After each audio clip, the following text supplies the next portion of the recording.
मेरे सभी व्यूवर्स को मेरा तहे दिल से सलाम। दोस्तों, आप सभी लोगों का मेरे चैनल मेरी आवाज़ ही पहचान है मेरी में वेलकम है। दोस्तों, आज हम बात करने वाले हैं इनसिक्योरिटीज़ के बारे में। देखें, जहाँ हम किसी भी रिलेशनशिप में होते हैं तो वहाँ इनसिक्योरिटीज़ होती ही हैं। जहाँ किसी एक रिश्ते में तहफ़्फ़ुज़ की बहुत ज़्यादा ज़रूरत होती है, वहाँ हम बहुत ज़्यादा इनसिक्योर फील करते हैं। मोहब्बत हो या फिर कोई भी ऐसा एक रिश्ता हो जहाँ हमें इनसिक्योरिटी फील होती है, तो वहाँ सबसे पहला काम ये करना है आपने, चाहे वो आप हों, चाहे वो आपके पार्टनर हों, चाहे वो आपके कोई भी रिलेशनशिप में हैं, अगर वो आपसे इनसिक्योर हैं तो आपने इस रिश्ते को समझना है और उस रिश्ते के ऊपर वर्क करना है कि हमें इसे कैसे संभालना है, कैसे इनसिक्योरिटीज़ को ख़त्म करना है। तो इन जो इनसिक्योरिटीज़ का मसला जो होता है वो काफ़ी हद तक बहुत ज़्यादा गहरा होता है और इन रिश्तों पर काफ़ी ज़्यादा असर पड़ता है। तो आपने सबसे पहले इस चीज़ को समझना है और ये देखना है कि हम इसकी जड़ तक कैसे जाएं। तो अब इसकी जड़ तक जाने के लिए इसकी पहचान करनी है कि इनसिक्योरिटीज़ को कैसे समझें। देखिए, आपकी ख़ुद की भी इनसिक्योरिटीज़ होती हैं और आपके पार्टनर को भी इनसिक्योरिटीज़ फ़ील होती हैं। तो आपने ये दोनों चीज़ों के लिए, आपने ख़ुद के लिए, आपने उनके लिए ये चीज़ को समझना बहुत ज़्यादा ज़रूरी है कि अगर कहीं ना कहीं हमारे रिश्ते में इनसिक्योरिटीज़ ने डेवलप किया है, कहीं ना कहीं हम काफ़ी अपने रिश्तों को लेकर इनसिक्योर हैं, तो हमें उसको सुधारना बहुत ज़्यादा ज़रूरी होता है।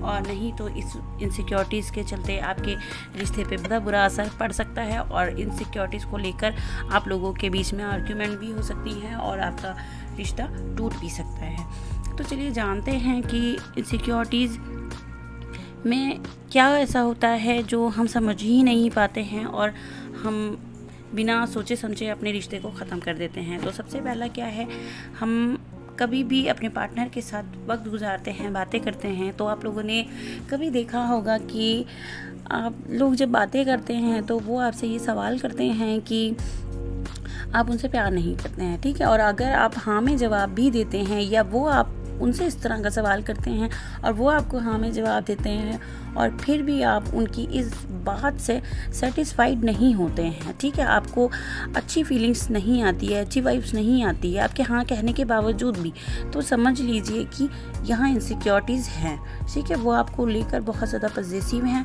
और वो आपको खोना नहीं चाहते हैं, इस वजह से बार बार आपसे इस तरह का सवाल करते हैं, ठीक है। अब दूसरा पॉइंट क्या है, देखिए, एक होती है जेलसी, ठीक है। जब वो जलते हैं, आप कहीं आउटिंग पे जाते हैं, कहीं आप अपने दोस्तों से बात कर रहे होते हैं फ़ोन पे या कैसे भी, तो वो आपको मना करते हैं कि यार इतना बात ना करो, ऐसे ना करो, इतनी चैटिंग वगैरह ना करो दोस्तों से, या फिर इतना बाहर मत जाओ। जब वो आपको इस तरीके की बातों पे रोक टोक करते हैं तो समझ लीजिए वो आपको लेके काफ़ी इनसिक्योर हैं और वो सोचते हैं कि आपकी इस तरीके की हरकतों से आप उनसे दूर हो जाएंगे, ठीक है। और फिर तीसरे पॉइंट पे बात करते हैं हम। देखिए, जब हमारा कॉन्फिडेंस बहुत ज़्यादा डाउन होता है तो हमें ये फीलिंग्स ही नहीं आती है कि हम क्या कर रहे हैं, ठीक है। तो हम क्या करते हैं, जब हम अपने पार्टनर के साथ या हम जिस भी के साथ भी रिलेशन में होते हैं तो हम उनसे क्या करते हैं, डर डर के बात करते हैं, तोल तोल के बात करते हैं, ठीक है। बहुत ज़्यादा बातों को तोलते हैं कि ऐसा नहीं करना है, वैसा नहीं करना है, अगर हमने ऐसा बोल दिया तो वो बुरा मान जाएंगे, या ऐसा बोला तो वो बुरा मान जाएंगे। तो इस तरीके की कोई भी बात ना रखें, अपने रिलेशनशिप को बहुत ज़्यादा फ्री होकर चलाएं, ठीक है। क्योंकि देखिए, फ्रीडम जो है बहुत ज़्यादा ज़रूरी होता है रिश्ते में, क्योंकि आप जब बातों को तोल तोल के कहेंगे तो वहाँ तो पहले ही आपकी बात उनको समझ नहीं आएगी, वो भी समझ जाएंगे कि आप उनसे बहुत ज़्यादा हिचकिचा कर तोल तोल के बातें करते हैं और यहाँ इनसिक्योरिटीज़ होना लाजमी है। तो आपने करना क्या है, देखिए, जब हमारा पार्टनर हमसे इनसिक्योर फील करता है, वो हमको इस तरीके की रोक टोक और जलन या फिर जैसे कि बार बार उनको पूछना, इस तरह की आपके साथ में बातें होती हैं, तो आपने देखें इसके ऊपर बहुत ज़्यादा वर्क करना है अपने रिश्ते के ऊपर। और आपने ये समझना है कि जब हम किसी रिलेशनशिप में होते हैं तो उसको बहुत ज़्यादा तहफ़्फ़ुज़ की ज़रूरत होती है, ठीक है। उसको बहुत ज़्यादा सेफ्टी की ज़रूरत होती है, उसको बहुत ज़्यादा रियलाइज़ कराने की ज़रूरत होती है। क्योंकि जब हम कभी अपने पार्टनर से कोई भी वादे करते हैं कि हम उनके साथ आज यहाँ जाने वाले हैं, तक बात करने वाले हैं। तो इस तरीके से अगर हम अपना कोई भी वादा पूरा नहीं करते हैं तो वो इस चीज़ को लेकर काफ़ी हद तक नाराज़ होते हैं और उनको ये फीलिंग्स आती है कि आप सिर्फ उनके साथ टाइम ही स्पेंड कर रहे हैं, आप उनके साथ रिश्ते में लॉयल नहीं हैं, आप उनको ठीक से पसंद नहीं करते हैं। ठीक है, आपने सिर्फ उनसे उनका दिल रखने के लिए बात करनी होती है।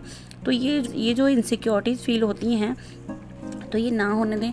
आपने कोई भी वादा किया है तो पूरा ज़रूर करें दोस्तों, क्योंकि ये काफ़ी हद तक जो होता है नुकसान पहुंचाता है। क्योंकि देखेंगे आप लोग कहीं ना कहीं आपकी लड़ाई झगड़े जो हैं वो इसी बात को लेकर होते हैं। ठीक है ना। और आपने क्या करना है, हमेशा अपने पार्टनर की हेल्प करते रहना है। एक दूसरे की हेल्प करना बहुत ज़्यादा ज़रूरी होता है। हेल्प का मीन्स ये नहीं है कि आप उनके रोज़मर्रा के कामों में हेल्प करने पहुंच जाएं।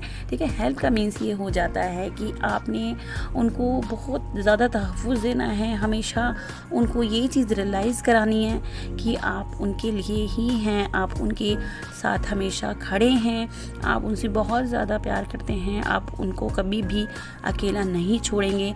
चाहे आपकी बात हो या ना हो, कभी कभी ऐसा हो जाता है वक्त वे वक्त कि हम अपना वक्त नहीं दे पाते हैं और इस वजह से आपके पार्टनर या फिर आपके साथ भी ऐसा होता है तो आप भी नाराज़गी ज़ाहिर करते हैं।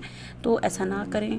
ठीक है, अपनी दोनों की फीलिंग्स को समझें। क्योंकि देखें, एक रिलेशनशिप में क्या होता है, हमारा जो अपना एक रिलेशनशिप है उसमें कई और रिलेशनशिप भी जुड़े होते हैं। तो मसले काफ़ी सारे होते हैं जिनको उनको भी वक्त देना होता है, आपको भी देना होता है। तो इस चीज़ के ऊपर गौर करें और अपने रिश्तों को बहुत ज़्यादा तहफ़्फ़ुज़ दें। और अगर आप लोगों को पसंद आए तो आप इसे शेयर ज़रूर कीजिएगा। ठीक है, इंशाल्लाह फिर मिलते हैं अगले टॉपिक के साथ। अल्लाह आपको अपने हिफ्ज़ व अमान में रखे। अल्लाह हाफ़िज़ दोस्तों।